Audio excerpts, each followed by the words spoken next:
గారు చేసిన పాలన ఏమిటి అన్నది ఒకసారి గమనిస్తే ఈ 100 రోజుల్లో సూపర్ 6 లేదు, సూపర్ 7 లేదు. ప్రజలకిచ్చిన మాట,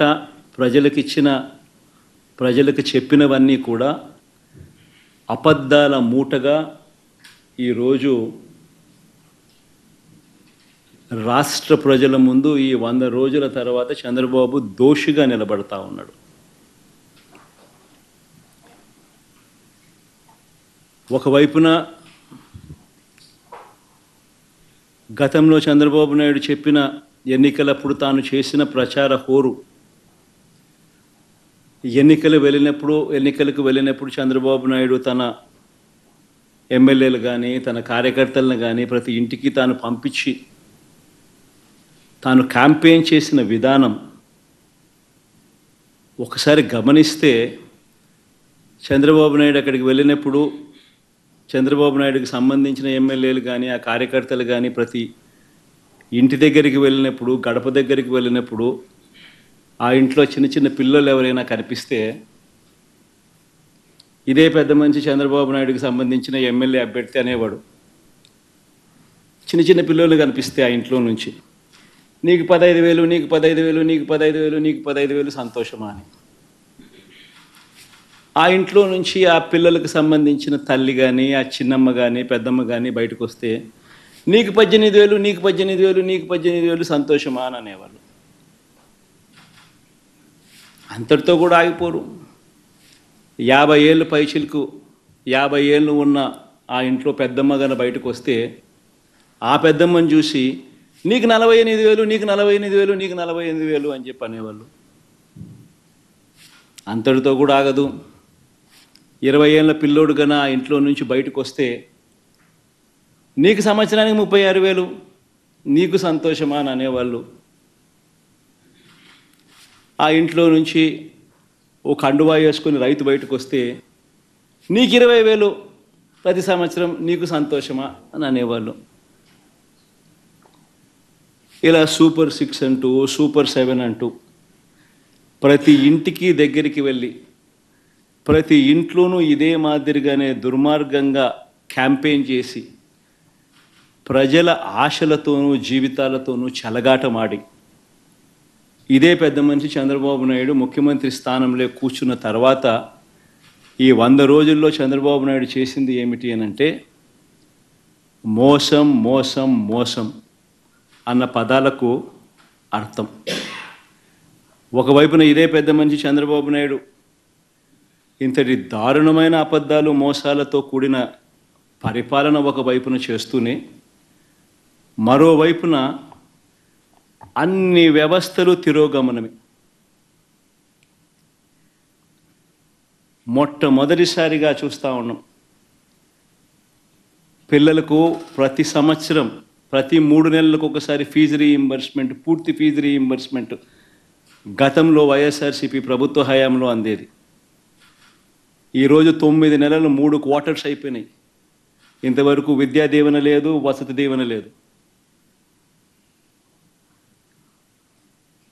పిల్లలు ఫీజులు కట్టుకోలేని పరిస్థితిలో పిల్లలు ఈరోజు కాలేజీల్లోకి సర్టిఫికెట్ల కోసం కాలేజ్ యాజమాన్యాలు పిల్లల మీద ఒత్తిడి తీసుకొస్తా ఉన్న కార్యక్రమం జరుగుతూ ఉంది.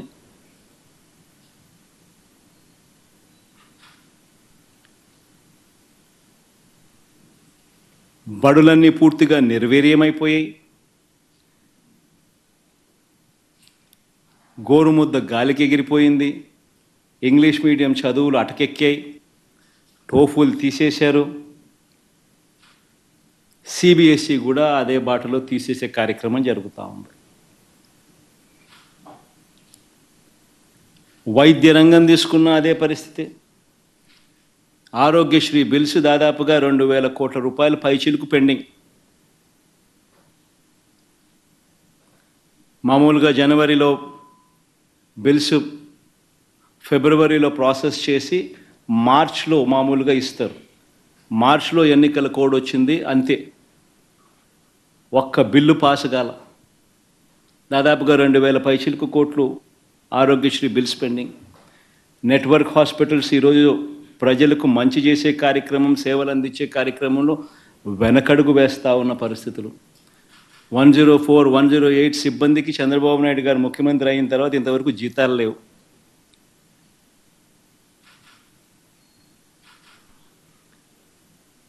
ఆరోగ్య ఆసరా గురించి పట్టించుకునే నాతుడు లేడు. గవర్నమెంట్ రంగంలో కడతా ఉన్న మెడికల్ కాలేజీలను స్కాములు చేస్తూ, స్కాముల కోసం కాలేజీలను ప్రైవేట్ పరం చేయడానికి అడుగులు ముందుకు పడతా ఉన్నాయి.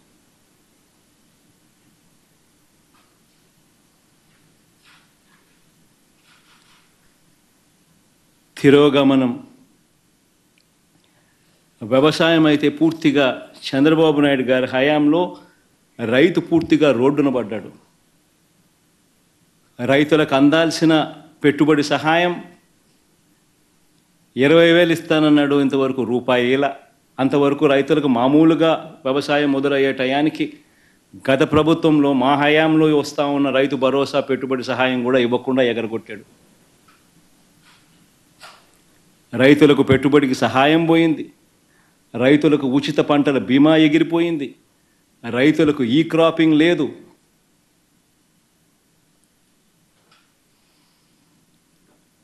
రైతుల పరిస్థితి ఎంత దయనీయంగా ఉందంటే ఆర్బీకే వ్యవస్థ నిర్వీర్యం అయిపోతూ ఉంది. మళ్ళీ క్యూలు కనిపిస్తూ ఉన్నాయి. వ్యవసాయ సలహా మండళ్ళు రద్దయిపోయినాయి.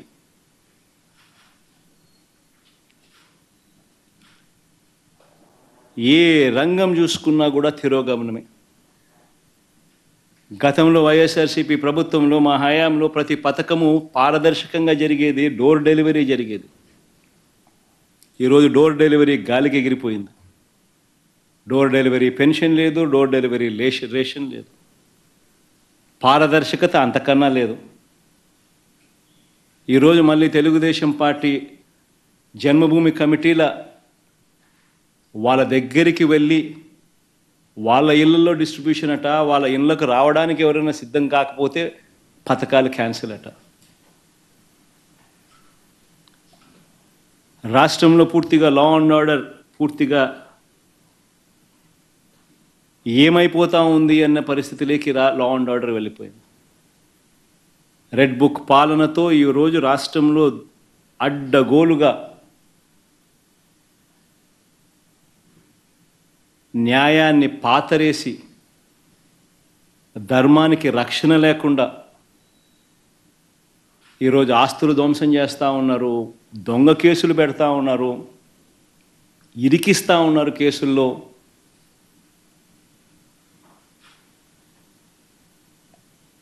ఇష్టం వచ్చినట్టుగా రాజ్య పరిపాలన చేస్తూ ఉన్నారు. అన్ని రకాలుగా ఫెయిల్ అయిపోయిన ఈ ప్రభుత్వం చివరికి ప్రతి అడుగులోనూ డైవర్షనే, ప్రతి అడుగులోనూ డైవర్షనే. ఈ డైవర్షన్ పాలిటిక్స్ అన్నిటివి ఏ స్థాయిలో ఉన్నాయి అనేది ఒకసారి గమనిస్తే ఆశ్చర్యం కలిగించే విధంగా ప్రతి అడుగులోనూ డైవర్షనే కనిపిస్తాయి. ఎందుకనంటే ఒకసారి గమనిస్తే ఇదే పెద్ద మనిషి చంద్రబాబు నాయుడు గారి హయాంలో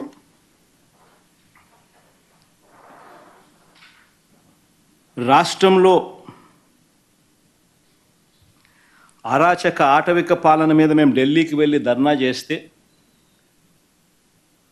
డైవర్షన్ చేసేందుకు చంద్రబాబు నాయుడు ఏం చేస్తాడు? అదే రోజు మదనపల్లెకు చాపర్ పెట్టి మదనపల్లిలో ఫైల్స్ కాలిపోయాయి అంటే అదే పనిగా పంపిస్తాడు, అక్కడి నుంచి టాపిక్ డైవర్ట్ చేసేందుకు. రాష్ట్ర వ్యాప్తంగా కూడా రెసిడెన్షియల్ స్కూల్స్లో కానీ, IIITలో కానీ, హాస్టల్లో కానీ, కాలేజీల్లో ఫుడ్ పాయిజన్ జరిగి ఈవెన్ గోరుముద్ద కార్యక్రమంలో కూడా ఫుడ్ పాయిజనింగ్ జరిగి పిల్లలందరూ కూడా అన్యాయమైన పరిస్థితిలో ఫుడ్ బాగా లేదు అని చెప్పి కనిపిస్తూ ఉన్న పరిస్థితుల్లో డైవర్షన్ పాలిటిక్స్ ఏమంటాడు? చంద్రబాబు ప్రమాణ స్వీకారానికి 30 ఏళ్ళు అంటూ సెలబ్రేషన్స్తో డైవర్షన్ అంటాడు.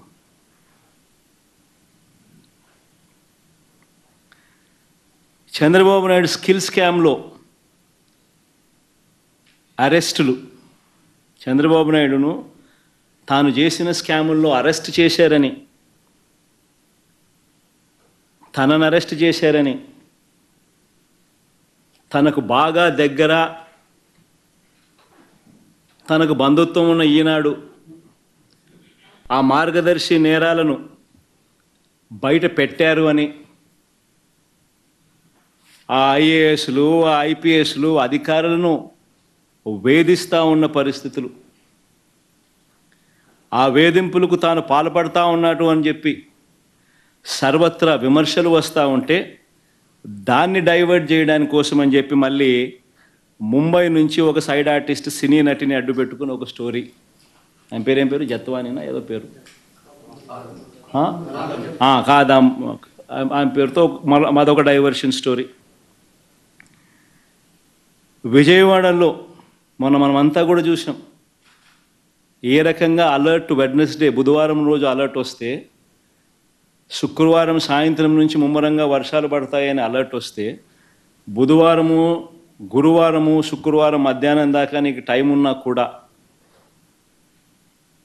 చంద్రబాబు నాయుడు గారు అనే వ్యక్తి తాను రివ్యూ తీసుకోకపోవడం వల్ల ఇరిగేషన్ సెక్రటరీ కానీ, రెవెన్యూ సెక్రటరీ కానీ, హోమ్ సెక్రటరీ కానీ వీళ్ళందరి ఆధ్వర్యంలో చీఫ్ సెక్రటరీతో ఒక రివ్యూ తీసుకొని వాళ్ళకు బాధ్యతలు అప్పచెప్పుంటే 60 మంది చనిపోయే ప్రమాదం ఉండేది కాదు అని తెలిసి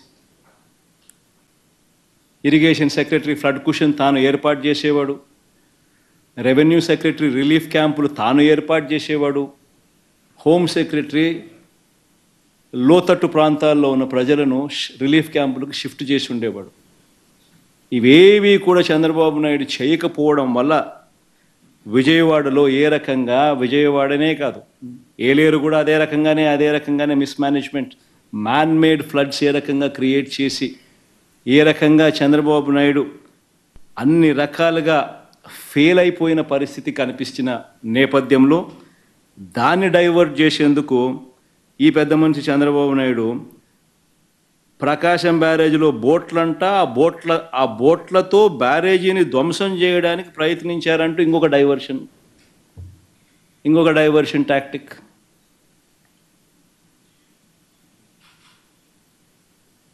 అసలు ఆ బోట్లన్నీ అక్కడ ఎందుకున్నాయి? ఆయన చేస్తూ ఉన్న ఇసుక మాఫియాలో భాగంగా ఆ బోట్లు ఆయన అక్కడ పెట్టుకున్నాడు. ఈ వాటర్ ఫ్లోకు బోట్లు కొట్టుకొని వచ్చాయి. మరి ఆయన 4 నెలల కాలంలో ఆయన పెట్టుకున్న బోట్లు కొట్టుకొని వచ్చి ఆ బోట్ల వల్ల ప్రకాశం బ్యారేజీ మునిగిపోతుందంట. అది ఇంకొక డైవర్షను. విశాఖపట్నం స్టీల్ ప్లాంట్ అమ్మకం మీద కూడా కొత్త మెడికల్ కాలేజీలో ప్రైవేట్ పరం చేసేయాలన్న స్కాముల ఆలోచన మీద,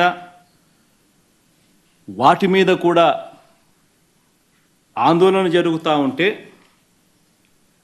ముగ్గురు సీనియర్ అధికారుల మీద సస్పెన్షన్ వేటు వేస్తూ అది ఇంకొక డైవర్షన్.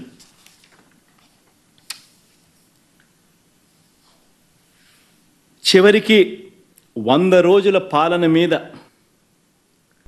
చంద్రబాబు నాయుడు గారి 100 రోజుల పాలన మీద దృష్టి పెట్టేసరికి ఇప్పుడు తిరుమలకు వచ్చే నెయ్యి కల్తీ జరిగిందంటూ ఇంకో డైవర్షన్. ఇది నిజంగా అన్నిటికన్నా ఇంకా ఆశ్చర్యం కలిగించే పెద్ద డైవర్షన్. ఎందుకనంటే చంద్రబాబు నాయుడు అనే వ్యక్తి ఎంత దుర్మార్గుడు, ఎంత అన్యాయస్తుడు అని అంటే నిజంగా దేవుడిని కూడా రాజకీయాల కోసం వాడుకోగలగాలి అని ఆలోచన చేయగలిగిన వ్యక్తి ప్రపంచ చరిత్రలో ఎవడు ఉండడు. ఇంత అన్యాయస్తుడు ప్రపంచ చరిత్రలో ఎవడు ఉండడు. దేవుడు ని రాజకీయాల కోసం ఉపయోగించుకోవాలి అని ఆలోచన చేయగలిగిన దుర్మార్గమైన మనస్తత్వం ఒక చంద్రబాబు నాయుడు గారికి మాత్రమే ఉంటాయి. నిజంగా ఇది ఎంత దారుణమైన డైవర్షన్ పాలిటిక్స్ అంటే, ఒకవైపున 100 రోజులు చంద్రబాబు నాయుడు గారి పరిపాలన మీద ప్రజలందరూ కూడా చంద్రబాబు నాయుడు మీద కోపం వెలుపుచుతూ ఉన్నారు. ఏమైనా మా సూపర్ 6లు, ఏమైనా మా సూపర్ 7లు అని చెప్పి ప్రజలు నిలదీస్తూ ఉన్నారు. ఇలాంటి నేపథ్యంలో ప్రజల మనసును డైవర్ట్ చేసేందుకు చంద్రబాబు నాయుడు చేస్తూ ఉన్న అతి దుర్మార్గమైన ఆలోచన ఈ కట్టుకథ. నిజంగా ఈ కట్టుకథ ఎంత దుర్మార్గము అనేది నేను మీ అందరికీ కూడా ఒక కొద్ది నిమిషాలు మీ టైంలో ఇస్తే నేను ఎక్స్ప్లెయిన్ చేస్తా. మీరే ఆలోచన చేయమని చెప్పి కూడా మిమ్మల్ని అందరినీ కూడా నేను కోరుతా ఉన్నా. ఇంత దుర్మార్గపు పని చేయగలుగుతారా ఎవరైనా? చేయడం ధర్మమేనా అని అందరూ ఆలోచన చేయమని అడుగుతా ఉన్నా. ఎందుకనంటే కారణం ఏమిటనంటే ఈరోజు తిరుమలకు స్వామివారికి వచ్చే ఈ నెయ్యి, ఈ తిరుమలకు వచ్చే ఈ నెయ్యి చంద్రబాబు నాయుడు గారు అన్న మాటలు దీనికి సంబంధించి ఈ నెయ్యిలో కల్తీ జరిగింది అంటూ తాను అన్న మాటలు నిజంగా ఎంత దారుణమైన మాటలు అంటే నాశరికమైన ఇంగ్రీడియంట్స్ వాడారని, తిరుపతి లడ్డులో యానిమల్ ఫ్యాట్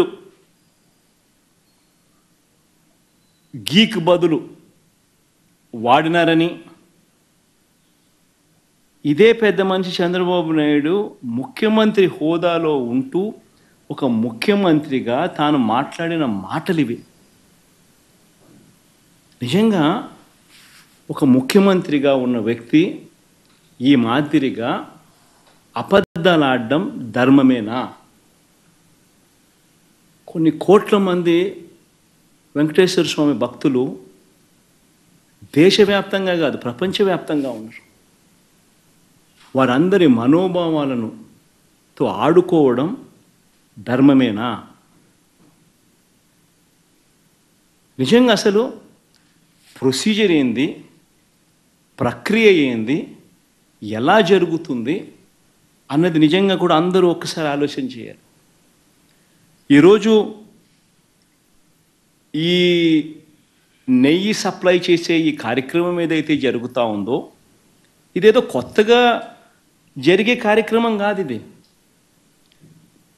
ప్రతి 6 నెలలకు ఒకసారి ఇది రొటీన్గా రెగ్యులర్గా జరిగే కార్యక్రమం.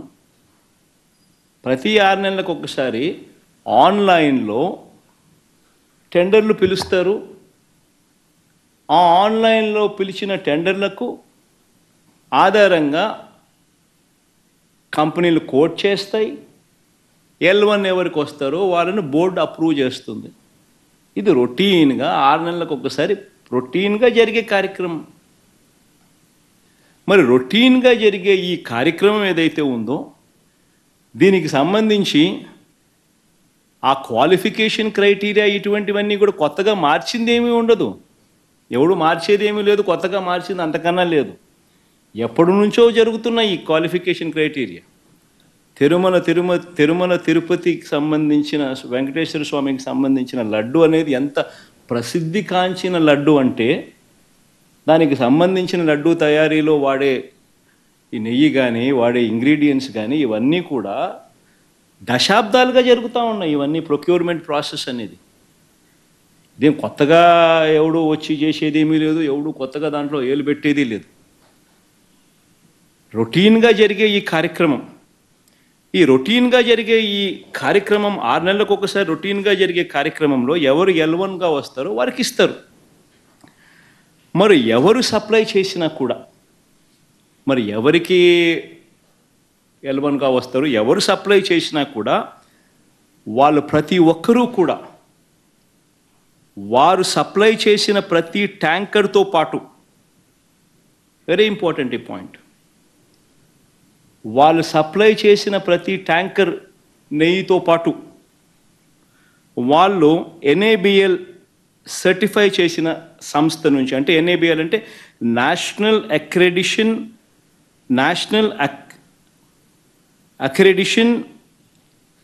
NABL national accreditation board for labs, national accreditation board for labs certify చేసిన సంస్థ నుంచి ప్రోడక్ట్ క్వాలిటీ సర్టిఫికేట్ తీసుకొని రావాలి. రూల్ వచ్చిన తర్వాత ఇక్కడ టీటీడీలో ఆ ట్యాంకర్లో నుంచి 3 శాంపుల్స్ తీసుకుని 3 రిపోర్ట్స్ పాస్ కావాలి. ఇది routine process, compulsory process for anybody. ఈ 3 టెస్టులు పాస్ అయిపోయిన తర్వాతనే ఆ నెయ్యి కానీ ఆ ఇంగ్రీడియంట్స్ కానీ ఏదైనా కూడా ప్రసాదంలో వాడడానికి టీటీడీ వాడకంలోకి తీసుకుని వచ్చేదానికి బండిని ముందుకు పంపిస్తారు. లేకపోతే vehicle it self will not even go forward. లేకపోతే అసలు ముందుకు కూడా పోదు. రిజెక్ట్ ఆ 3 శాంపుల్స్లో ఏది పాస్ కాకపోయినా కూడా అసలు నీకు అసలు శాంప్లింగే అసలు నీకు అసలు ఆ బండి ముందుకే పోదు, ఆపేస్తారు, రిజెక్ట్ చేసేసి వెనక్కి పంపించేస్తారు. దట్ ఈస్ ప్రక్రియ. This is compulsory. మరి నేను అడుగుతా ఉన్నది ఒకటి చంద్రబాబు నాయుడు, మరి ఏదైనా కానీ రిజెక్ట్ అయిపోతే అసలు నువ్వు వాడే అవకాశమే లేదు, వాడే పరిస్థితి లేదు. మరి అలాంటప్పుడు అది వాడారని, అవి నాసిరికమని, యానిమల్ ఫ్యాట్ అని ఇలా రకరకాలుగా చెప్పడం అబద్ధాలు కాదా? ధర్మమేనా, న్యాయమేనా అని అడుగుతా ఉన్నా. నేను ఇంకొకటి కూడా అడుగుతా ఉన్నా. ఈ మాదిరిగా ఈ 3 సార్లు ఈ క్వాలిఫై అయిన ఈ నెయ్యి సప్లై చేసే సంస్థ కానీ, ఈ క్వాలిఫై అయిన ఈ సంస్థలు ఎవరైతే ఉంటారో వాళ్ళు national accreditation boards for labs నుంచి సర్టిఫై చేసిన సంస్థ నుంచి ప్రోడక్ట్ క్వాలిటీ సర్టిఫికెట్ తీసుకుని రావడమే కాకుండా ఆ తర్వాత ఇక్కడ టీటీడీలో 3 శాంపుల్స్ తీసుకుని 3 రిపోర్ట్స్ మళ్ళీ పాస్ అయితేనే ఇవి వాడకంలోకి తీసుకొని వస్తారు. మరి అలాంటప్పుడు ఈ కార్యక్రమం కూడా ఇదేదో కొత్తగా ఇప్పుడు జరిగేది కాదు. ఈ ప్రొసీజర్ కూడా ఈ రకంగా 3 శాంపుల్ తీసుకోవడము, ఈ రకంగా 3 శాంపుల్స్ పాస్ అయితేనే దీన్ని వాడకంలోకి తీసుకొని రావడం, ఇవన్నీ కూడా కొత్తగా ఇప్పుడు తీసుకొచ్చినటివి కాదు. ఇవన్నీ కూడా దశాబ్దాలుగా ఉన్నటివి ప్రక్రియ, ప్రాసెస్.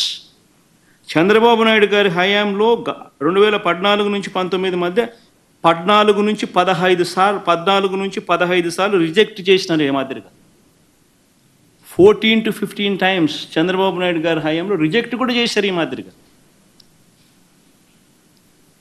మన హయాంలో వైఎస్ఆర్సీపీ హయాంలో కూడా 18 సార్లు ఇది ఇలా రిజెక్ట్ చేసినారు, 18 టైమ్స్. తప్పేమీ కాదు, ఇంకా సంతోషపడాలా. ఒక బ్రహ్మాండమైన ప్రాసెస్ ఉంది. ఆ ప్రాసెస్ ఎంత గట్టిగా పనిచేస్తూ ఉంది అని అంటే ప్రతి ట్యాంకరు వచ్చిన తర్వాత 3 సార్లు ఆ శాంపుల్స్ టెస్ట్ చేసి దాంట్లో ఉన్న పదార్థాలను 3 శాంపుల్స్ దాన్ని టెస్ట్ చేసి 3 టెస్టులు పాస్ అవుతేనే దానికి యాక్సెప్ట్ చేస్తూ లోపలికి పంపించే కార్యక్రమం చేస్తారు అన్న ఒక మంచి రోబస్ట్ ప్రాక్టీస్ అనేది ఏదైతే ఉందో ఆ రోబస్ట్ ప్రాక్టీస్ను దాన్ని నువ్వు బ్రహ్మాండమైన ప్రాక్టీస్ ఉంది అని చెప్పి సంతోషపడాల్సింది పోయి, గొప్పగా ప్రాక్టీస్ ఉందని చెప్పి ప్రపంచానికి చెప్పాల్సింది పోయి, మనం చేస్తూ ఉన్న పని ఏమిటి? అబద్ధానికి రెక్కలు కడతా ఉన్నాం, జరగనట్టుగా చెప్తా ఉన్నాం. ఏకంగా చంద్రబాబు నాయుడు గారు అనే వ్యక్తి నాసిరకమైన పదార్థాలు వాడేశారని, యానిమల్ ఫ్యాట్ గీకు బదులు కూడా వాడేశారని, లడ్లు తయారైనాయని భక్తులు తినేశారని, ఎంతటి దారుణమైన అబద్ధాలు ఆడడం ధర్మమేనా అని అడుగుతా ఉన్నా. ఈ మాదిరిగా నిజంగా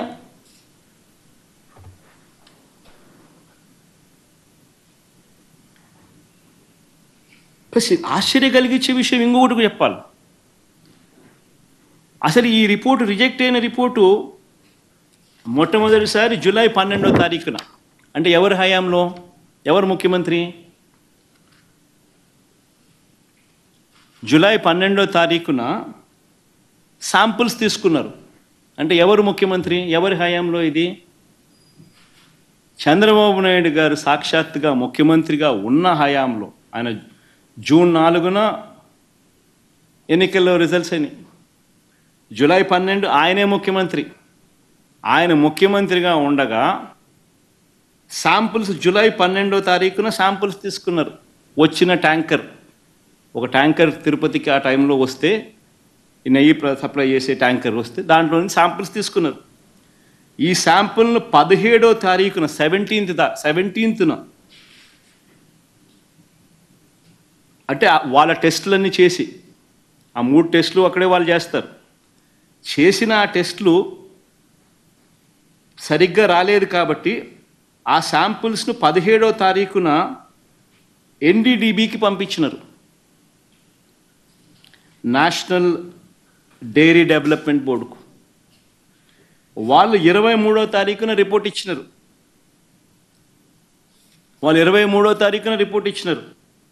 జూలై 23న. అవును, రిజెక్ట్ అయింది. నేను ఒకటే అడుగుతా ఉన్నా, జూలై 23వ తారీఖు నుంచి 2 నెలలు చంద్రబాబు నాయుడు ఏం చేస్తూ ఉన్నాడు? 2 నెలల తర్వాత ఇప్పుడు చంద్రబాబు నాయుడు గారి 100 రోజుల పరిపాలన మీద అడ్వర్టైజ్మెంట్ ఇచ్చినప్పుడు ప్రజలు సూపర్ 6 ఏమైంది, సూపర్ 7 ఏమైంది అని చెప్పి ప్రజలు చంద్రబాబు నాయుడు నిలదీస్తూ ఉన్నప్పుడు టాపిక్ డైవర్ట్ చేసేందుకు జూలై 23వ తారీఖున ఇచ్చిన రిపోర్టును ఇప్పుడు తీసి ఆ రిపోర్టును వక్రభాష్యం చేస్తూ ఆ రిపోర్ట్లో నుంచి ఈ మనిషి నోటికొచ్చినట్టుగా ఇష్టం వచ్చినట్టుగా అబద్ధాలు ఆడడం మొదలుపెట్టాడు. ధర్మమేనా అని అడుగుతా ఉన్నా. ఇంకొకటి ఆశ్చర్యకరమైన విషయం కూడా చెప్పాలి. ఆశ్చర్యకరమైన రిపోర్ట్ ఏంటంటే, పోనీ రిపోర్ట్ ఏమిటి అని ఒకసారి చూద్దాం. ఇది రిపోర్ట్.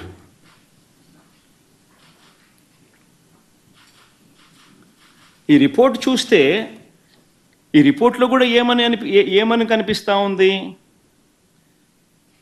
ఇది S value, standard S value ఇవి ఉండాలి.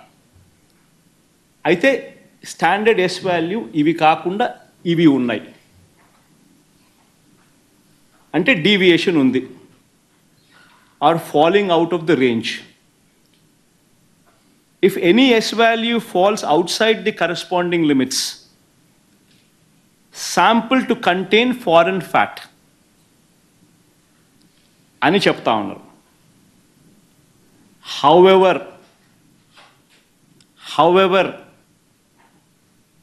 under the circumstances listed before, a false positive result can be obtained అని కూడా చెప్తా ఉన్నారు. What are those kind of circumstances అని చూస్తే, if the sample is obtained from bovine milk other than cow's milk, if the sample is obtained from cows which received an exceptionally high feeding of pure vegetable oils such as repressed oil, cotton or palm oil, etc. Exception చెప్తా ఉన్నాను. Or if sample is obtained from cows suffering from serious underfeeding, or if the sample is obtained from cheeses, or if the sample is extracted by using the Gerber, Weibull, Berntrop or Schmidt, Bonsky, Rasgal methods. అంటే ఇవి exceptions కూడా ఉంటాయి అని కూడా చెప్తా ఉన్నారు. నేను చెప్పేది ఒకటే చెప్తా ఉన్నా, ఏదైనా కానీ ఒక రోబస్ట్ ప్రక్రియ టీటీడీలో ఉంది అని చెప్పడానికి సంతోషపడాలి, గర్వపడాలి. టీటీడీ అన్న దేవాలయం అన్నది, టీటీడీలో తయారయ్యే లడ్డు అన్నది, స్వామివారికి దగ్గర తయారయ్యే ఈ కార్యక్రమం అనేది ప్రసిద్ధి కాంచిన గొప్ప పరిణామం అని చెప్పాలి. టీటీడీలో ప్రాక్టీస్ చేస్తూ ఉన్న ప్రాక్టీసెస్ ఎంత గొప్పవి అని చెప్పి ఇంకా మనం పొగుడుకోవాలి. కానీ మనమేం చేస్తూ ఉన్నాము? ఒక రోబస్ట్ ప్రక్రియ ఉంటే ప్రతి వెహికల్ను సప్లై చేసే ప్రతి వెహికల్ వాళ్ళ సర్టిఫికేట్ తీసుకొని రావడమే కాకుండా టీటీడీ ఆ ప్రతి వెహికల్లో నుంచి 3 శాంపుల్స్ తీసి ఆ శాంపుల్స్ పాస్ అవుతేనే నీకు లోపలికి పోయేదానికి పర్మిషన్ ఇస్తూ టీటీడీలో లడ్లు తయారు చేయడానికి ఉపయోగపెట్టే పరిస్థితి ఉంది అని చెప్పి తెలిసినప్పుడు, ఇంత గొప్ప ప్రాక్టీస్ ఉన్నప్పుడు, ఇంత గొప్ప పరిస్థితి ఉన్నప్పుడు క్రెడిట్ తీసుకోవాల్సింది పోయి మనం ఏం చేస్తూ ఉన్నాము? అబద్ధానికి రెక్కలు కడతా ఉన్నాం. రెక్కలు కడుతూ ఇవన్నీ శాంపుల్స్ ఇవన్నీ టెస్టుల్లో ఫెయిల్ అయినా కూడా వాడేసినారు, లడ్ల కింద తయారీ చేసేసినారు, ప్రజలకై భక్తులకై పంచిపెట్టినారు, భక్తులు అలాంటి లడ్లు తిన్నారు అనే ఒక ముఖ్యమంత్రి స్థానంలో ఉన్న వ్యక్తి టీటీడీ వెంకటేశ్వర స్వామి గుడిని అపవిత్రత పాలు చేస్తూ అక్కడ తయారు చేసే ప్రక్రియను అభాస్పాలు చేస్తూ మన గుడిని, మన వెంకటేశ్వర స్వామిని మనం తగ్గించుకుంటున్నాం.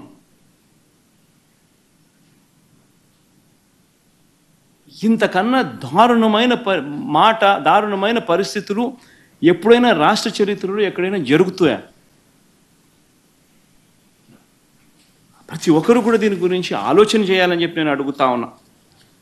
వీళ్ళు చెప్పే మరో దుష్ప్రచారం, కర్ణాటక మిల్క్ ప్రొడ్యూసర్స్ ఫెడరేషన్ KMFకు ఉద్దేశపూర్వకంగానే ఆ కంపెనీ బ్రాండ్ నందినికి నెయ్యి కాంట్రాక్ట్ ఇవ్వలేదని ఆరోపిస్తున్నారు.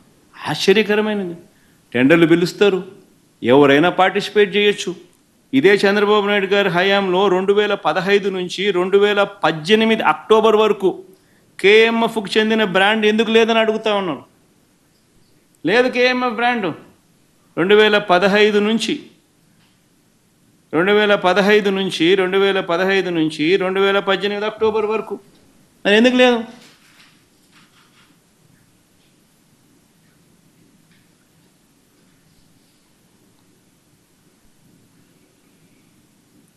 ఇంకొకటి ఆశ్చర్యకరమైన విషయం,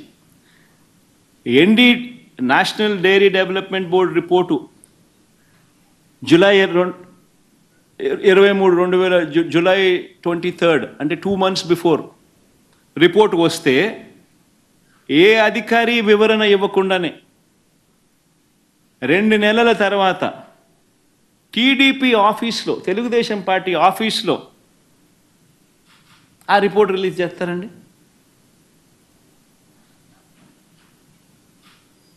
అదే 100 రోజుల ఈయన పాలన మీద అడ్వర్టైజ్మెంట్ ఇచ్చిన రోజు.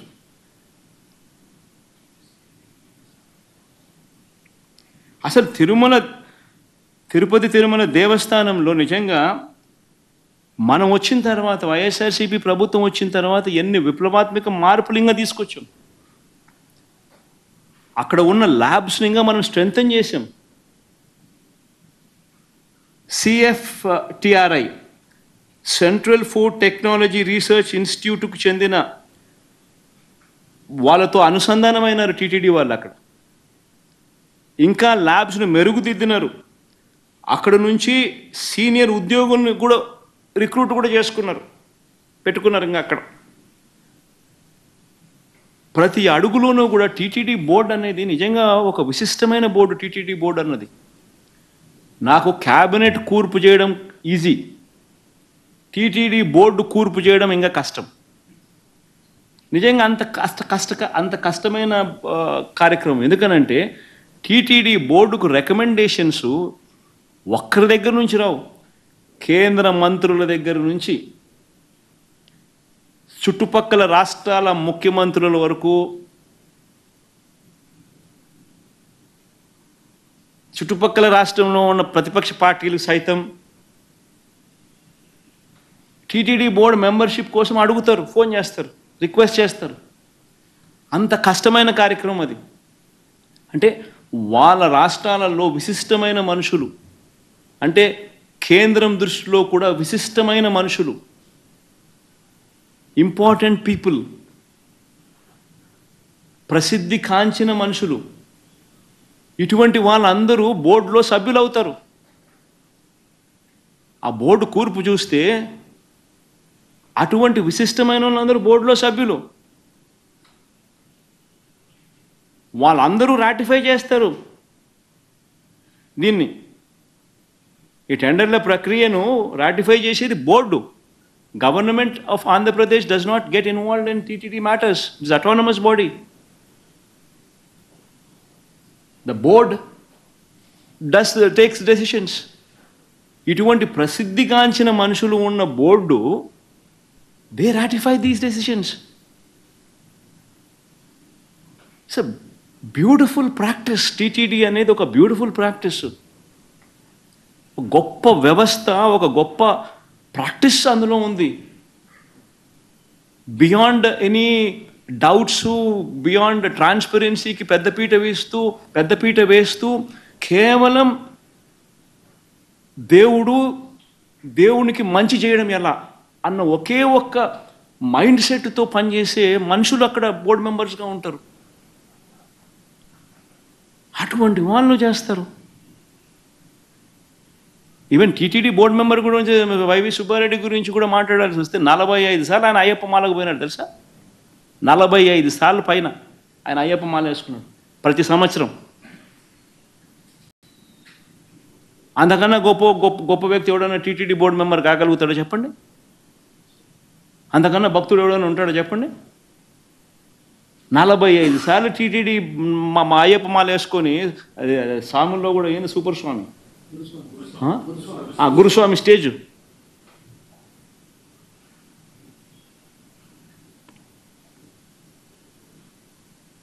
కరుణాకర్ రెడ్డి కూడా ఈక్వలీ రెప్యూటెడ్ మ్యాన్. అంటే మనం ఏం మాట్లాడుతూ ఉన్నాం, ఏం చేస్తూ ఉన్నాం? మన ఇన్స్టిట్యూట్స్ను మనమే తగ్గించుకుంటా ఉన్నాం. మనమంతకు మనమే వక్రభాష్యం తీస్తూ ఉన్నాం. మనమంతకు మనమే మన ఇన్స్టిట్యూట్స్ను, మన స్వామిని, మన దేవుణ్ణి తగ్గించుకుంటా ఉన్నాం. బయట ప్రపంచానికి రాంగ్ మెసేజ్ మనం పంపిస్తూ ఉన్నాం.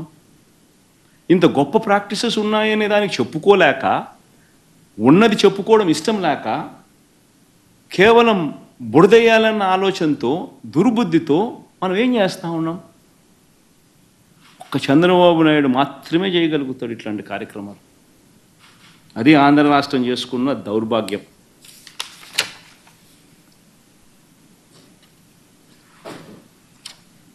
నిజంగా టీటీడీలో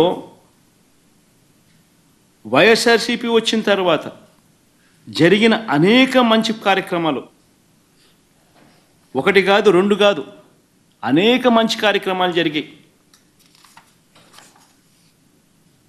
వైఎస్ఆర్సీపీ ప్రభుత్వం వచ్చిన తర్వాతే నవనీత సేవ మొదలుపెట్టాం. దీనికోసం ఈ నవనీత సేవ మొదలైంది. దీనికోసం స్వచ్ఛమైన నెయ్యి తయారీకి కొండ మీద ప్రత్యేక గోశాలను కూడా పెట్టాం. శ్రీవారి ఆలయంలో అర్చకుల జీతాలు రెట్టింపు చేశాం. ఇంకా ప్రసాదాలు తయారు చేసే పాటు కార్మికులకు సర్వీస్ క్రమబద్ధీకరించడంతో పాటు వారి జీతాలు కూడా పెంచడం జరిగింది వైఎస్ఆర్సీపీ హయాంలోనే. చంద్రబాబు దేవాలయాలను కూల్చేస్తే దేశవ్యాప్తంగా జీర్ణ వ్యవస్థలో ఉన్న ఆలయాలను పునరుద్ధరణ కార్యక్రమం కూడా చేసింది వైఎస్ఆర్సీపీ హయాంలోనే. అమరావతిలో ఆలయాన్ని కట్టినా అది వైఎస్ఆర్సీపీనే. వైజాగ్లో ఆలయాన్ని కట్టినా అది వైఎస్ఆర్సీపీనే. భువనేశ్వర్లో ఆలయం కట్టినా అది వైఎస్ఆర్సీపీనే. హైదరాబాదులో జూబ్లీ హిల్స్లో ఆలయాన్ని కట్టినా అది వైఎస్ఆర్సీపీనే. జమ్మూ కాశ్మీర్, చెన్నైలో కూడా ఆలయాలు కట్టినా అది వైఎస్ఆర్సీపీనే. ఇవన్నీ కట్టింది వైఎస్ఆర్సీపీ హయాంలోనే, చంద్రబాబు హయాంలో కాదు. చివరికి అమెరికాలో కూడా ఆలయ నిర్మాణానికి మా హయాంలోనే టీటీడీ సహకరించింది. స్వామివారి దర్శనానికి వచ్చే భక్తులకు సేవలు అందిస్తూ ఉన్న ఉద్యోగులకు మరింత తోడుగా నిలిచేందుకు 9,000 మంది ఉద్యోగులకు ఇళ్ల పట్టాలు ఇచ్చింది కూడా వైఎస్ఆర్సీపీ ప్రభుత్వమే. వైఎస్ఆర్సీపీ హయాంలోనే. చంద్రబాబు హయాంలో కనీసం 1 సెంటు కూడా ఆ టీటీడీలో పనిచేస్తూ ఉన్న ఎంప్లాయీస్ 1 సెంటు స్థలం అయిపోద్దు ఇవ్వడానికి ఆయనకు మనసు రాలా.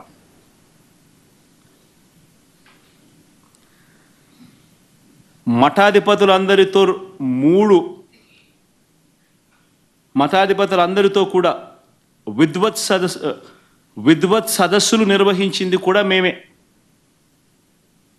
3 సార్లు నిర్వహిస్తే, 2 సార్లు వైఎస్ఆర్ గారు నాన్నగారి హయాంలో నిర్వహిస్తే, ఒకసారి మన హయాంలో జరిగింది.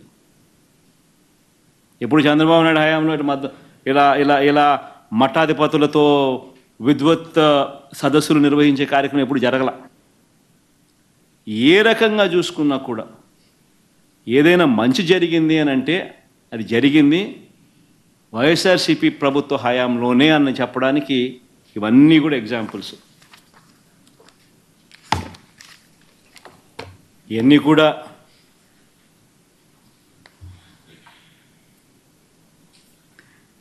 నాలుగు మాటలు ఇంగ్లీష్లో కూడా చెప్తా. ఎందుకనంటే ఇష్యూని ఎంత పెద్ద చేసి పెడుతున్నారనంటే వీళ్ళంతా ఆశ్చర్యం కలిగించే విధంగా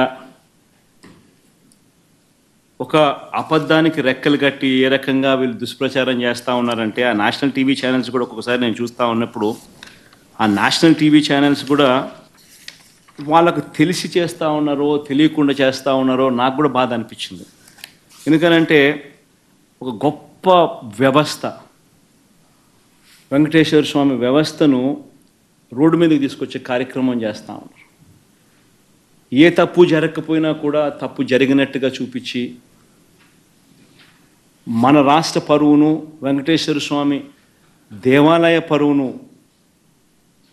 బజారుకిడ్చే కార్యక్రమం జరుగుతూ ఉంది. కాబట్టి ఇంగ్లీష్లో కూడా 4 మాటలు చెప్పి నేషనల్ టీవీ ఛానల్స్కి కూడా జరుగుతూ ఉన్న విషయాల గురించి అవగాహన కల్పించాల్సిన అవసరం ఉంది. నిజంగా ఇది ప్రైమ్ మినిస్టర్కు లేఖ రాస్తాం, దీని తర్వాత సుప్రీంకోర్టు చీఫ్ జస్టిస్ గారికి కూడా లేఖ రాస్తాం. దీని తర్వాత చంద్రబాబు నాయుడు గారు అనే వ్యక్తి తన రాజకీయ యావ కోసం దురుద్దేశంతో తిరుమల తిరుపతి వెంకటేశ్వర స్వామి ఆలయాన్ని భ్రష్టు పట్టించే విధంగా తాను మలైన్ చేసే కార్యక్రమం చేయడం ధర్మమేనా, దీని మీద ఎంక్వైరీ జరగాలి, చంద్రబాబు నాయుడు గారికి అక్షింతలు పడాలి అని చెప్పి కూడా లేఖ రాస్తాం. ఇప్పుడు కొంచెం ఇంగ్లీష్లో కూడా అర్థమయ్యే విధంగా చెప్పాలి కాబట్టి 4 మాటలు ఈ విషయంగా 4 మాటలు చెప్పే కార్యక్రమం చేస్తాం.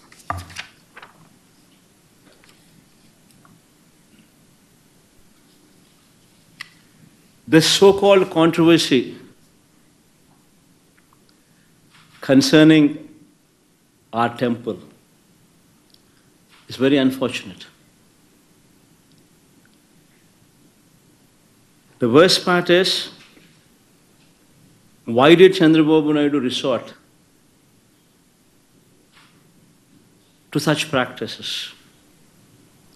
Why did he stoop down to this level?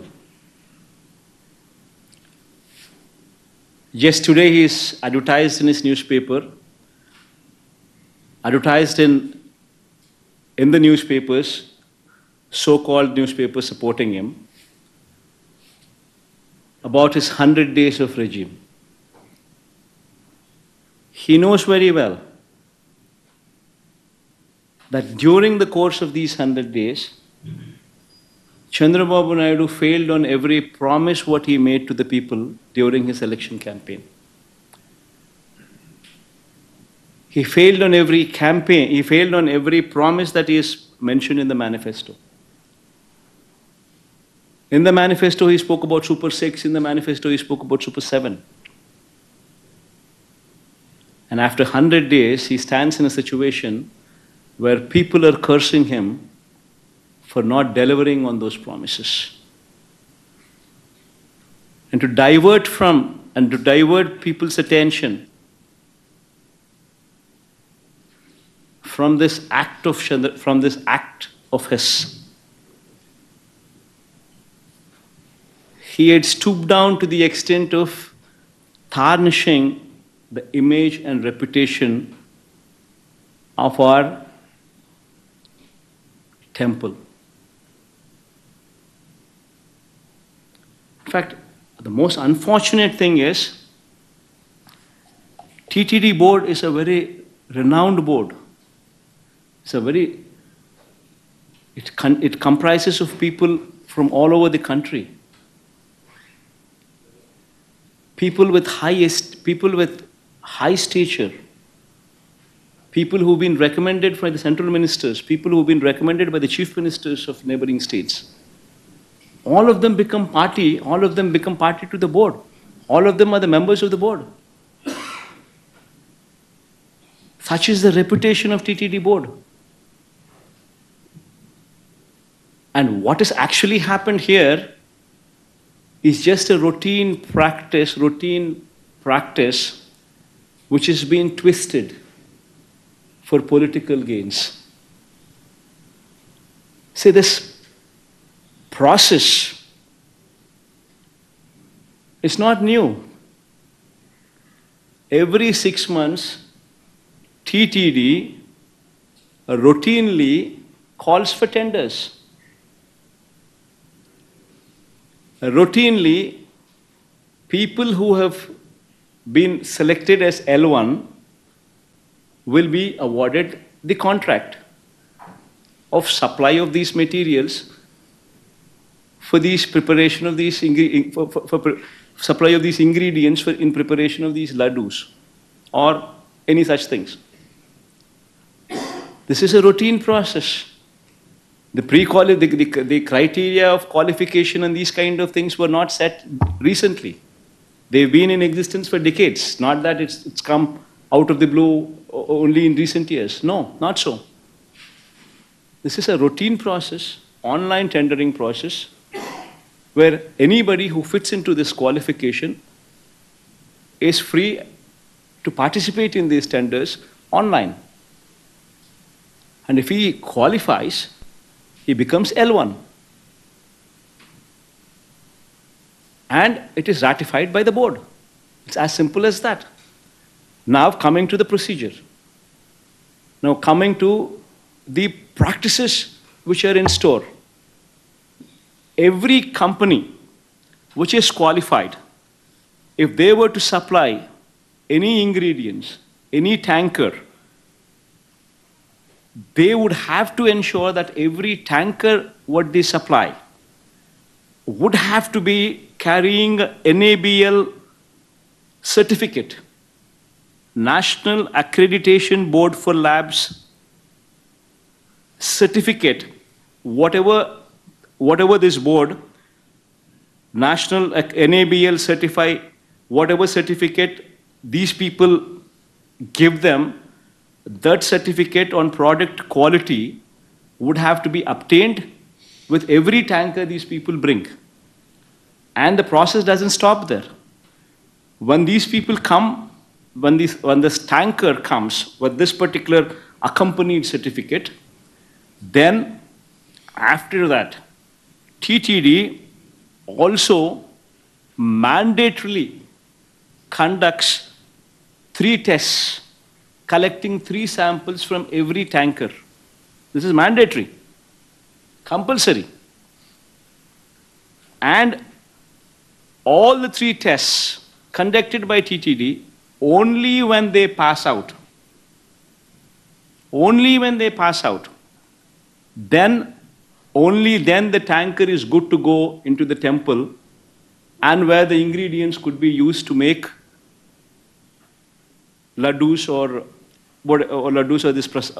different kinds of prasadams, what will later be distributed to the devotees.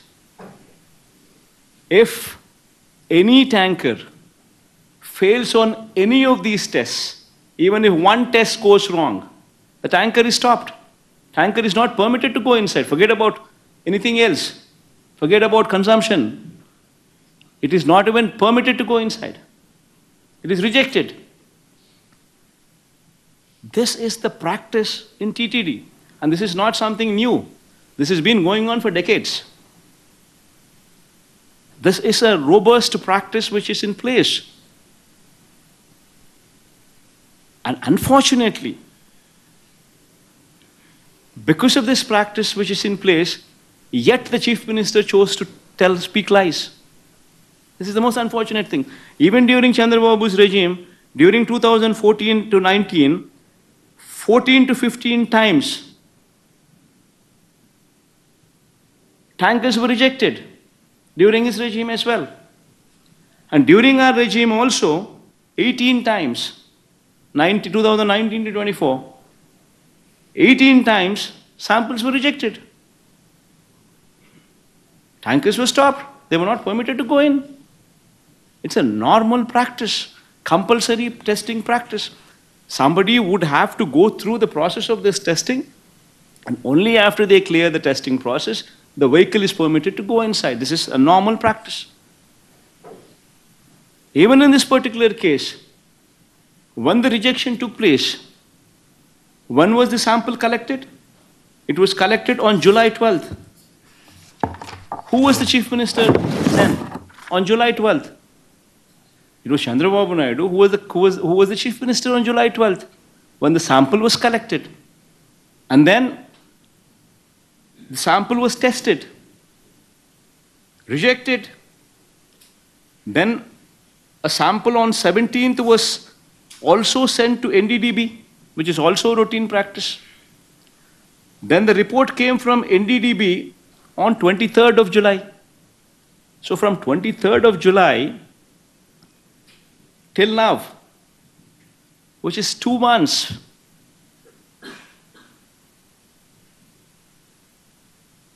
the vehicles have been rejected. Consumption has not taken place. But yet, this report, after 2 months, Chandrababu Naidu now displays that report. No officer displays that report. No government official gives any clarification. But this report is displayed from TDP's office, from Telugu Desam Party's office, from Chandrababu Naidu's TDP's office. And just when, on the 100th day of his governance, when people are trying to question him on why he had failed on the manifesto promises, when people are questioning him sincerely, to divert the topic, this man from TDP's office delivers the certificate.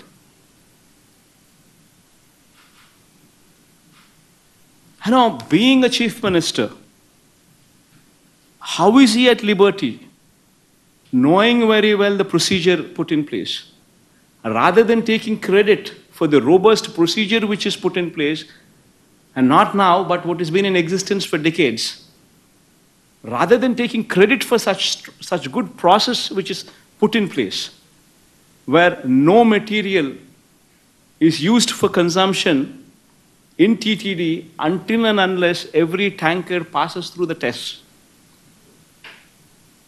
Rather than taking credit for that,